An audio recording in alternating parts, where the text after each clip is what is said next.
भारत सरकार या केंद्रीय स्वास्थ्य मंत्रालय की स्वास्थ्य को लेकर एक ऐसी प्राथमिकता जहां पर प्रमुख पद खाली हैं।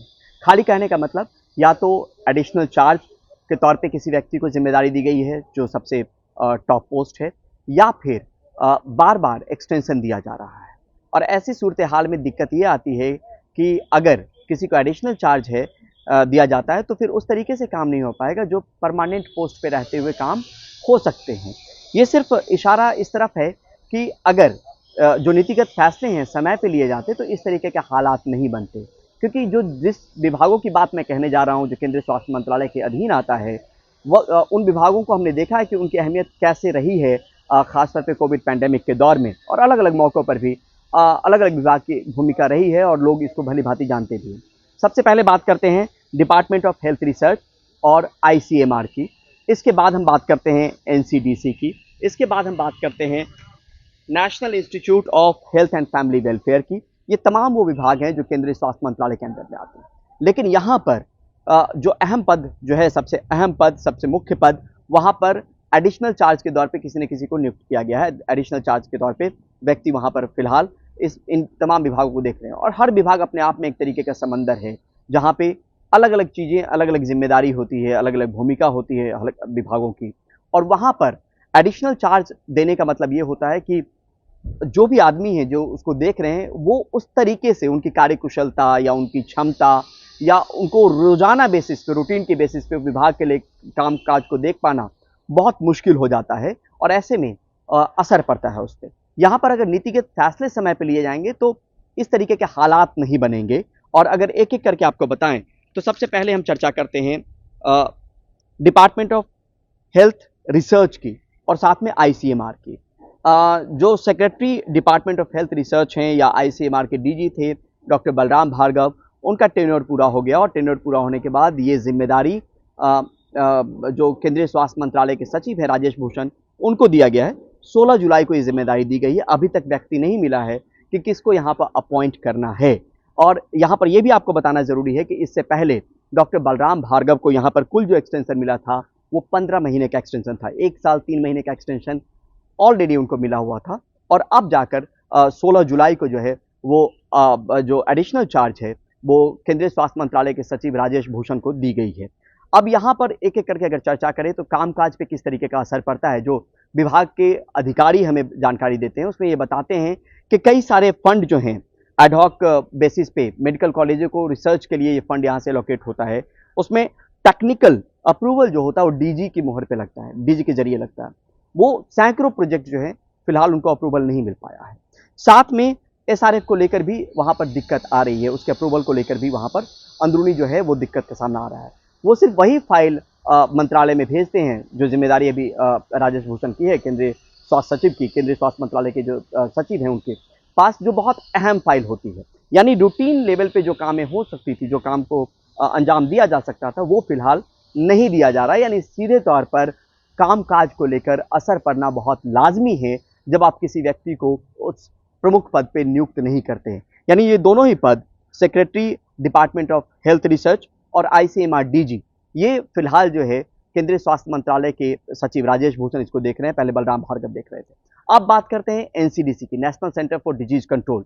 ये जिम्मेदारी कल से दी गई है DGHS को, डॉक्टर गोयल को ये जिम्मेदारी दी गई है। इससे पहले डॉक्टर सुजीत सिंह इसको संभाल रहे थे, उनको भी एक वक्त दिया गया था, एक्सटेंशन दिया गया था। अब एक्सटेंशन खत्म करके उनको नॉन एडमिनिस्ट्रेटिव पोस्ट दे दिया गया है और अब जो जिम्मेदारी है डायरेक्टर NCDC वो निभाएंगे DGHS, जो डायरेक्टर जनरल हेल्थ सर्विसेज। अब सोचिए, डायरेक्टर जनरल हेल्थ सर्विसेज, उनके पास न जाने कितनी और जिम्मेदारी है। और NCDC जिसकी अहम भूमिका सर्विलांस को लेकर रही और अभी भी कोरोना खत्म नहीं हुआ है, तो नए सिरे से एक विभाग को समझना कितना मुश्किल है। और इसलिए मैं कह रहा हूं नए सिरे से समझना कि अगर सरकार के पास ये पहले से जानकारी है कि कोई व्यक्ति रिटायर होने वाला है, उसका टर्म पूरा हो रहा है, तो नीतिगत फैसले पहले से लिए जा सकते हैं जो नहीं लिए जाते।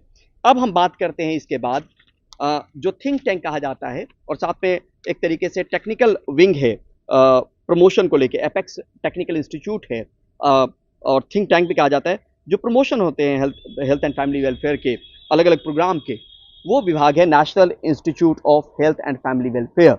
यहाँ पर अक्टूबर 2021 से जो डायरेक्टर पद पे नियुक्त हैं वो निधि केसरवानी हैं।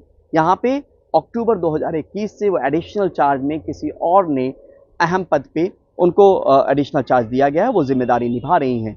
अक्टूबर 2021 साल भर होने को आए हैं, अब आप सोचिए। तो इससे पता चलता है कि अगर नीतिगत फैसले समय पर लिए जाएं तो अलग अलग विभागों की मौजूदगी इस बात को दिखाता है कि जिम्मेदारी अलग अलग है, और जिम्मेदारी जब अलग अलग है तो उस सूरत हाल में अगर वहाँ पर एक परमानेंट पद पे जो भी व्यक्ति बैठे हैं, जहाँ पे भी डिसीजन लेना है, शायद ये कहा जा रहा है कि यहाँ पर जो भी डिसीजन होने हैं अगर आपको बताएं तो वो लिए जाने हैं एसीसी की तरफ से, और उसमें जो है वो फैसले लेने में appointment committee of the cabinet उससे फैसले लिए जाने हैं। लेकिन उसमें कहीं ना कहीं देरी हो रही है, जिसकी वजह से कामकाज पर रूटीन के तौर पर वो सीधे तौर पर असर डालता है, और अगर ये पहले से फैसले लिए जाए तो दिक्कत नहीं होती। अब ये तो हो गई एडिशनल चार्ज की बात। अब हम बात करते हैं एक्सटेंशन की। अब यहाँ पे सवाल उठता है एम्स दिल्ली की।